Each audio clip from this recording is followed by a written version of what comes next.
Temple Priestess Amanda, Romania. Good morning, everyone, and thank you so much for being here. I'm even feeling the warmth, the love, and the emotion here in the room, and just looking out at all of you that are way showers.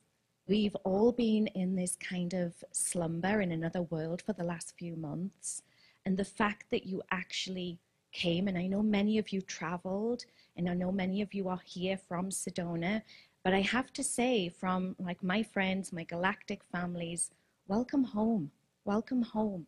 And thank you for everything that you're bringing, every thought, every smile. It's so appreciated.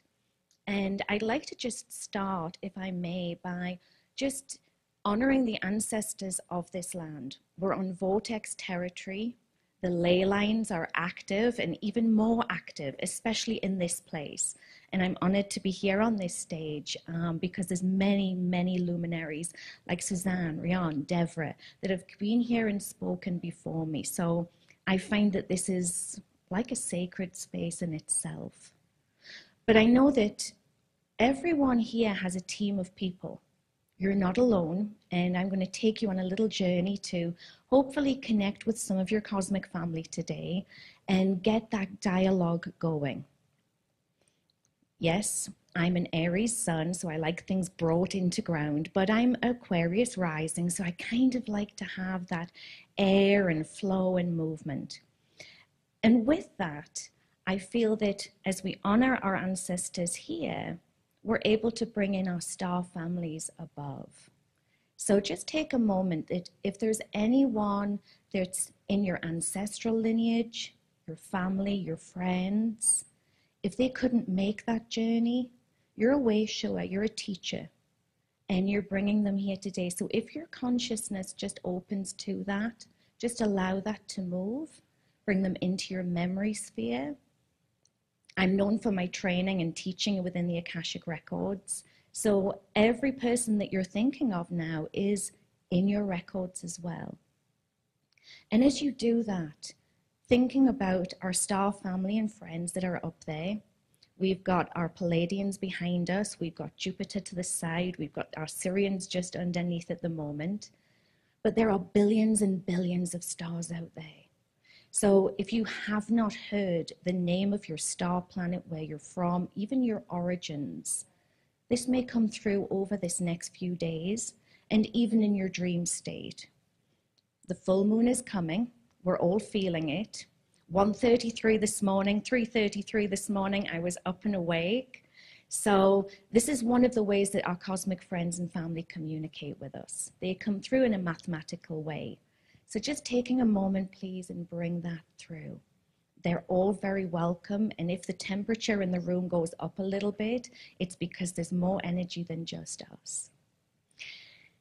So talking about where I've been, I had my awakening 27 years ago this August. I actually did the math this morning because I was thinking, oh my goodness, I had a near-death experience. I'm originally from England, and even though my name is Romania, I'm not actually from there. But everyone does ask me that. And I just said, you know, I think it's my heritage connected to Transylvania. I think that that's where it came back to me. Everything seems to have a way of coming back in the records. So when I had my awakening, I was in corporate, I had my own businesses. And what I then found was that wasn't enough. I was searching, I was looking.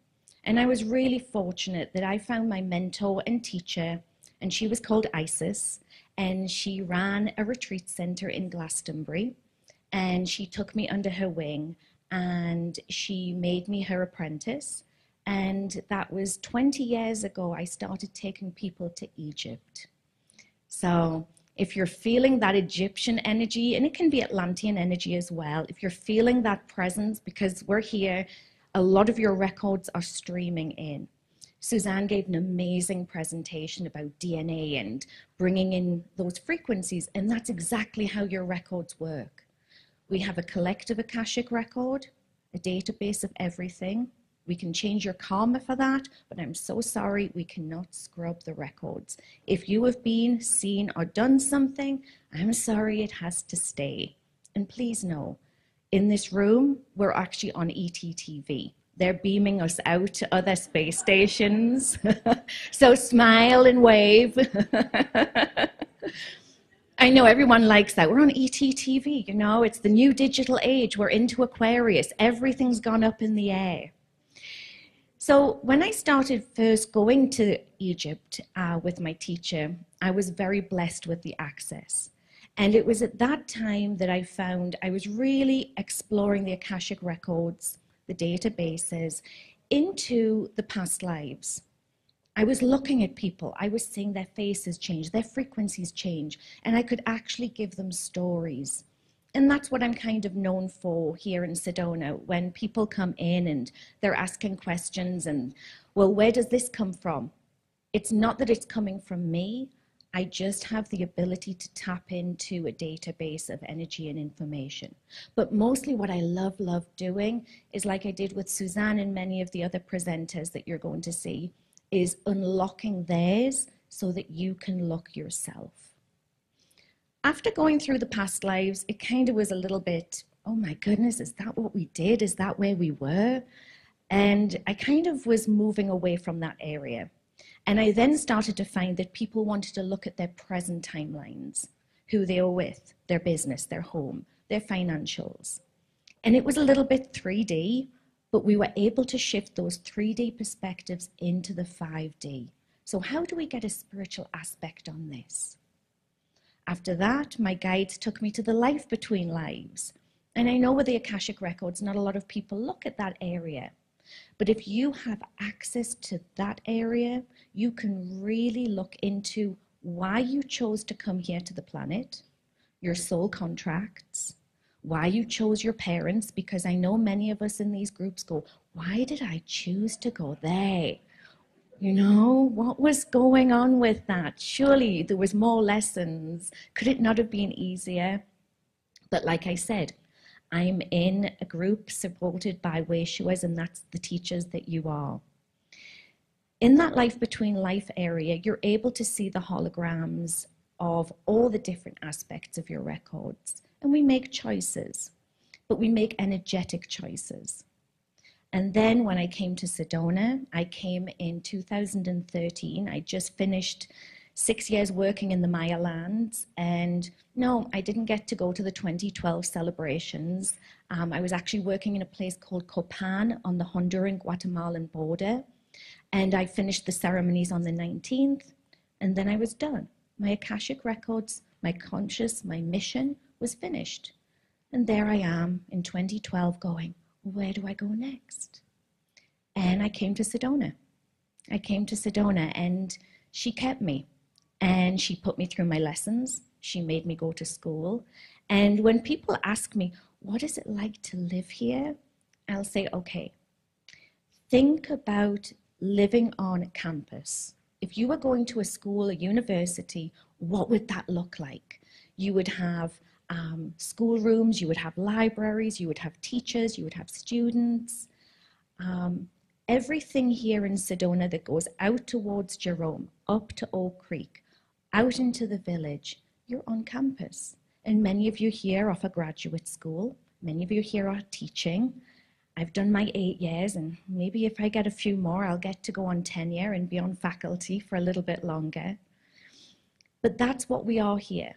And with each student and each teacher that comes in, there's a whole exchange of experience. And like one of my amazing ladies that I met when I first came here, and there's an amazing lady, Celeste, outside. She was actually my next door neighbor when I first moved here. So I would open the door and see Saint Germain there every day, and I knew I was in the right place. And within that, this was a community in which I could come home and I could be myself and I could use that language. I also had visitations by what I called the blue beings. So while you're here and you're having dreams or you might see things move, these are the galactic beings that move with us. And at one time, this was sacred land. So it was the indigenous, it was the shaman who connected with the star beings, the Kachinas, and they had that wisdom. And now that's being passed on to all of us. very significant events happened for me in 2019. And it was at that point I had my cosmic aspects, but then I started to see into the future timelines. So now you're seeing that the Akashic records, once you get access into there, it's a whole load of energy and information that, like I said, with my Aries brain, I had to break it down into small chunks so that I could at least navigate it. In 2019, I took my group of students, we went to Peru.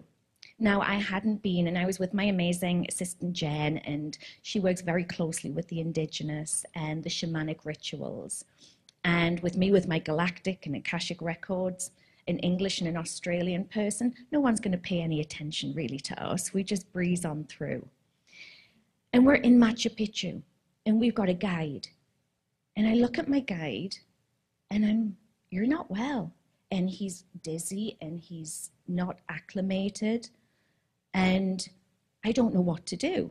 So I look at my group and I said, well, we're just going to have to do this ourselves. And we were really fortunate that at that point, the guides kind of put a hologram over the top of Machu Picchu. And I remember looking and I remember seeing it. And they were showing me the aspect of Maldek. When Maldek exploded, and I know that was a very difficult time for many of us. Many of us lost our home planet. And we had to come to other places to find the ascension programs. But Maldek released a meteorite, so that if you go to Machu Picchu and you see these areas where the Apus or the mountains have this kind of cut off, it's where these meteorites, I believe, have hit, and they've created electrical forces around the planet.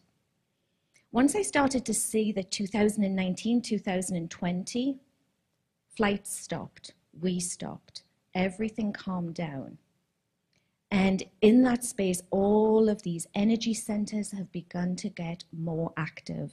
So if you are drawn to go to somewhere, even digitally, my life had to move on to Zoom. My life had to move on to Zoom, and many of you have probably felt that and found that in that other way. And it's simply that we're getting ready for this new age of Aquarius. So please embrace it, take it in. What Zoom's provided me with is a whole new audience and a whole new way of teaching. But Machu Picchu, what they showed me and it taught me was that these new holograms were coming in, and they were coming in through the Akashic records. So if you are tapping into them, you are able to find more of that information. That was in the April. And to give you a timeline, also that was the timeline when the sphere on Notre Dame burned down. Do you remember when that happened? And it was one of those significant events that everyone went, oh my gosh, what was that about?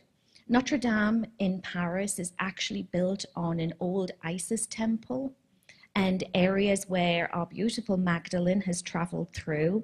So if you ever get to go to Paris, take the spiritual tourist journey, because that is a journey of true enlightenment. There are probably more ancient relics in the Louvre than we know about, and they're fully active and they're working. So sometimes if you can do a digital journey, you're going to remember your things and you're going to see some of the things that you knew before. But yes, Paris is very active, especially the Palace de Concorde, where it has the obelisk, and the obelisk is one of the rare ones that connects to New York.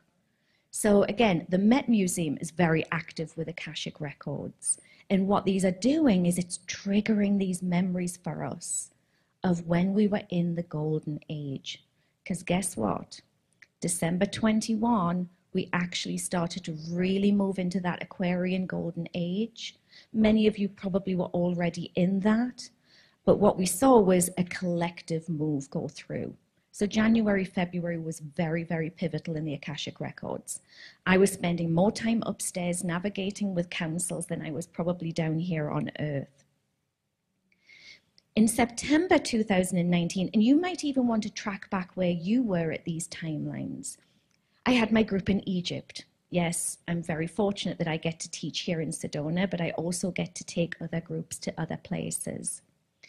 And it was at that point that we were working in the Great Pyramid, And then I get private access. And then we had private access into the Sphinx. And for me, sitting on the Stela, the Dream Stela, and teaching is one of the most amazing things that I get to do, and that's my service work. And having my group sitting in the pose of the Sphinx, and we take a virtual journey into the Sphinx, creates a lot of activity. Once we'd done that, I was motivated with one of my Syrian sisters. She's actually a teacher. She's up in Canada at the moment, Miss Ashley. We started to walk around the Sphinx. And whilst my group's doing sunset photos, we go with the guide to the back. So if you're facing the Sphinx, it's on the back corner. And I looked down and I said to the guide, "What's that? What's in that grate?" And he looks at me and he smiles, like they all do, because they know when you go to these sacred sites and you kind of wander off and you go, "What's in here?" And it might be a brick or a stone, or even, in my experience, sometimes a plastic bag. And he pulled the grate away, and because I'm teeny tiny, he let me crawl down. So he let me go in. I know, I get chills even thinking about it. And I wasn't wearing my heels, I actually took them off. And he let me go down, and you have to go down the scaffolding, and it's very dark. And there I am, facing Sphinx behind me towards the Great Pyramid. And I'm feeling, it was like these lights coming through. And it was like holograms. And it was, when I think about it, it was all these different lights and different light codes. And even now, it feels like I was having a matrix awakening, like everything was moving so quickly. But at the same time, my conscious brain is keeping me grounded. What I didn't understand about that was when I came out from that area, and we also know that is the halls of Amenti, is that my work would take an entirely different change. So if you found that your insight awareness was shifting, then that was what was happening September, October last year. And a group to really connect with is the Lyrans. The Lyrans are up above us. They were above the Sphinx, and I always have a sky guide on my phone, so that's how I'm able to check in. So if you haven't got that app on your phone and you want to know who's beaming in with you, I really recommend that app, because you're able to scan and they're able to move and they're able to connect with you. Sky Guide, it's a little app. Yeah, and I've even had my phone lock on space stations that have started to move. And I'm thinking, why is my phone traveling? But that's because it's digital and it's in these frequencies. Another significant event with the halls of Amenti that is going to affect us in our ascension journeys is the movement of the mummies. Now, did anyone see the mummies move a couple of weeks ago? Please look it up. It was a major event in Cairo. They took 22 mummies from the original Cairo Museum. And these original mummies include Tutmosis III, Tutmosis IV. Tutmosis is the most important one for the Akashic records. Tutmosis means son of Thoth. And basically, he is the one that created the Dream Stela. So this new kingdom of kings and queens, they understood how to work in these realms. So if you were around in that timeline, the fact that these mummies have been moved is very, very significant, because they have taken them. There was 22, 18 pharaohs and kings and 4 queens, including our beautiful Hatshepsut and Ramses II, one of the most powerful rulers that we remember. And they moved them to the new Cairo Museum. And the new Cairo Museum is in the inner circle of the Great Pyramid. The fact that these children of light or their mummies have been brought home means that we're going to see a lot of activity, because even though I worked in Glastonbury for a long time and I should have been in Stonehenge in 2 weeks, I had a sunset private viewing. I'm here and I'm just working through these different changes of times. But what we're going to see is more of this activity and things moving and changing. What it's doing is with the Akashic records, it's giving us back our fifth dimensional sight. And especially if you are doing Zoom calls or FaceTime calls, you might even see people's faces changing because your clairvoyance is going to possibly change and upload. You're going to see the changes with the visuals. The people in the room that I saw yesterday, some of them with phenomenal eyes. I'm not just looking at aura fields anymore. The eyes have such wisdom and connection. And it's at this point we're able to start seeing the galactic aspects of ourselves, feeling that sentience, feeling of that. Anyone that's sat close to Rion when he's here in the room, you know he's not from this real planet, you know he's from another timeline. And there's many other people that you'll meet like that. There's the clairaudience, it's the listening, it's the messages. So when they come through with that, with these galactic words, you'll hear numbers, you'll hear codes, bringing that in and then switching that into your awareness and asking what that means. And I know many, many people are starting with their remote writing. That's one of the quickest and fastest ways to download information from the Akashic field, safely, easily. Because we want to stay safe and easy and grounded. And if you have a lot of Aquarius in your astrological chart, please pay attention, because this is your time. This is your time. But it allows you to move, but just please also watch your grounding. Monday mornings are normally my busiest time for people in Sedona. Oh my gosh, I've been on a journey. I'm out of body. Can you get me back in? So that's why I use the bio bed. Take people out and bring them back in. So using your clair skills, what that can actually do is it can switch things into a coherence that's quicker and faster. Like I said, we're going on the digital age.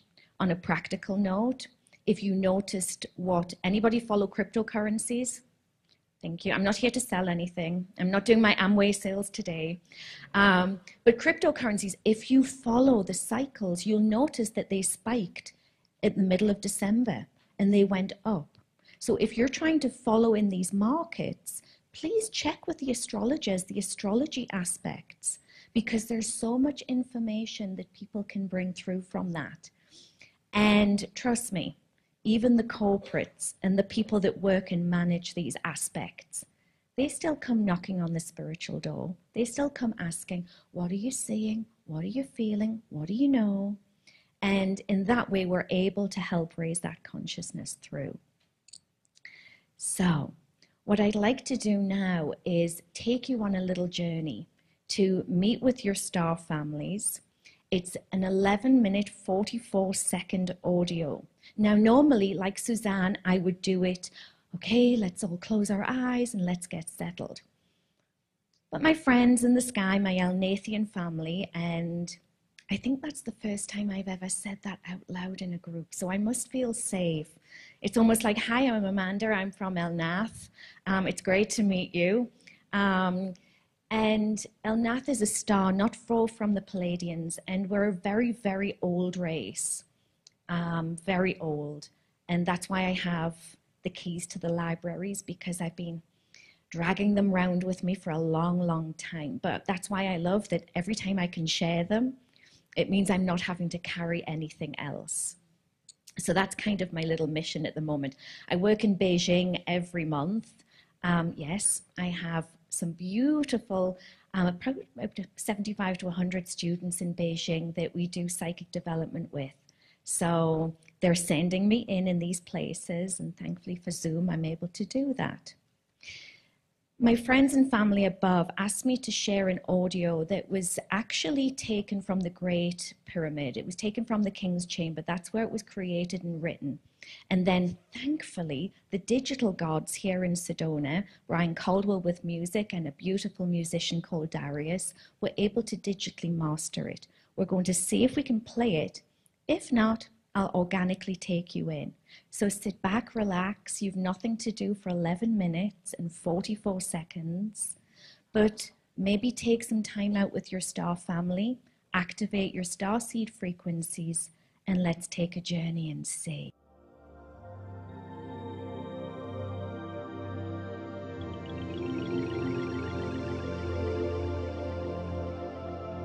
Cosmic Lives, Akashic Therapy Audio Script. Welcome to the Akashic Records Cosmic Lives Meditation. Just relax and feel comfortable and safe in your surroundings. This is your time for sacred space and time to work with the Akashic Records and libraries of light. First of all, give yourself permission to access this wisdom of subconsciousness and superconsciousness. When ready, gently close your eyes and breathe deeply. Relaxing and breathing deeper and deeper. Allow your awareness now to connect with your heart. Allow the light from your heart to connect to the center of the earth. Allow the light from your heart to connect to the center of the universe. And now see yourself in a column of light. Imagine yourself in a beautiful sanctuary garden. See the green grass, the blue sky, the sun is shining. Sense the flowers around you and watch the butterflies floating by. Imagine you're seated in the corner of a garden, and across this garden a wonderful radiant light approaches. Allow this light to take a form that resonates with you.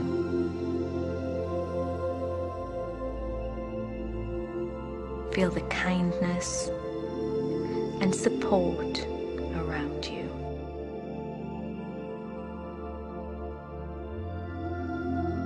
As you are present in this garden, standing now in this calmness, peacefulness, loving energy, open your hands in front of you and imagine a small pearl starseed in the palm of your hand. Feel great gratitude and now gently place this star seed pearl into your heart.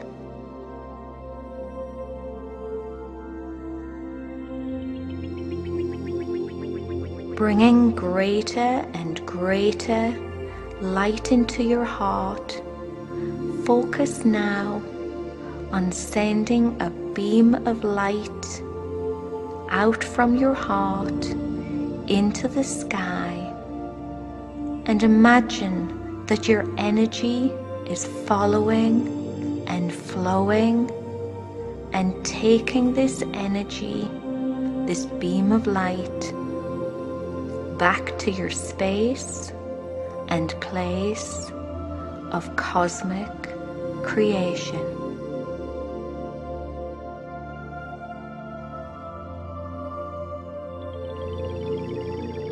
Now imagine you are saying your name in this lifetime, and the energy, the frequency, the sound of this sacred word will call out to your star family, brothers and sisters.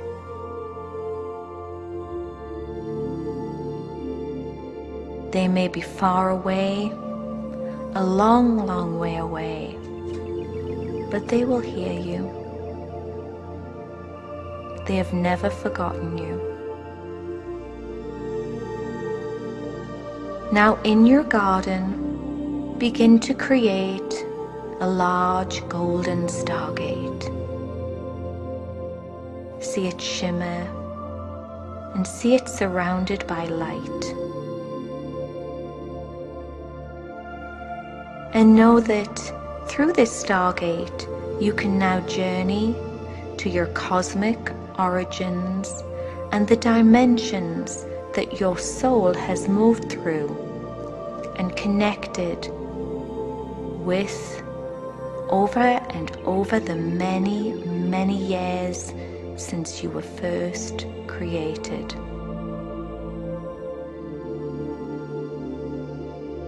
In this moment, imagine you are holding up your hand and the stargate begins to change color. It now opens, and from the other side, your star family begins to enter through to your garden sanctuary. There may be many, there may be few. Receive all with love and light.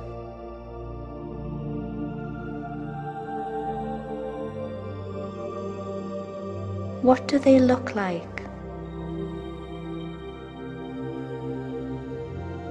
How does this feel?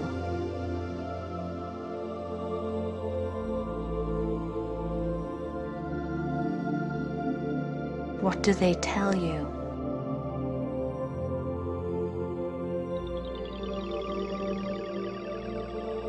And what do you now know?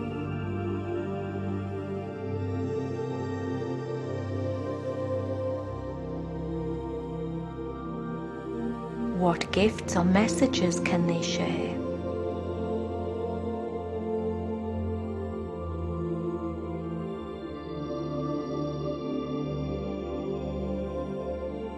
Do you have any questions?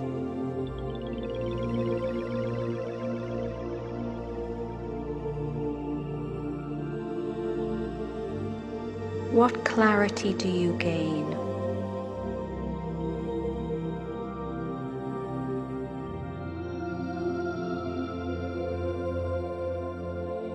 And for a moment, breathing deeply into your heart, just take some time now with your star family, knowing they never left you. They know how lonely it can sometimes be here on earth.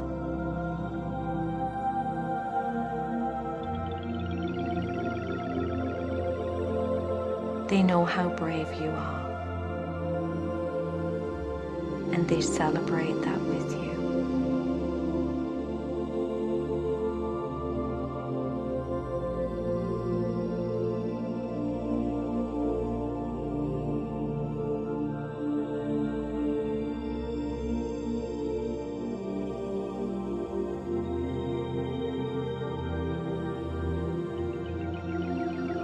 And they may have great messages or inspiration for you here now on earth that will help you in your path and your ascension journey.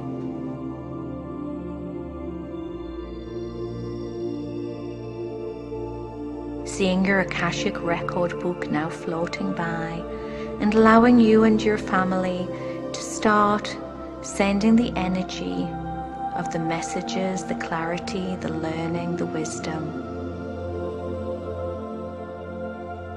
and their hope for you.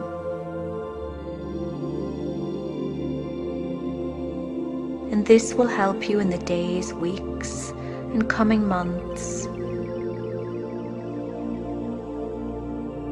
as you move through this earth journey.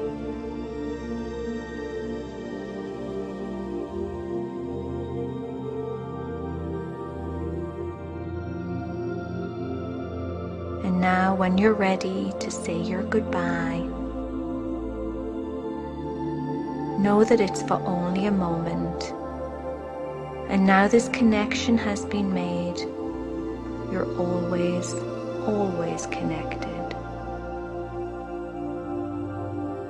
Allow their energy to venture safely back through the stargate, and allow this stargate to close for now.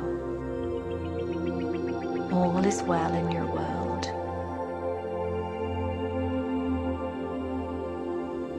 Place your hands together now, knowing that that starseed pearl is always with you and safe. As you open your hands, you see this beautiful iridescent, this beautiful pearl, this starseed energy that is always with you. And when ready, gently returning to your present space, bringing back your new skills and awareness. On 3, gently moving back into the sacred space. On 2, move your body and feel yourself grounded. Wriggle your fingers and toes. On 1, eyes open, awake, refreshed, and smiling.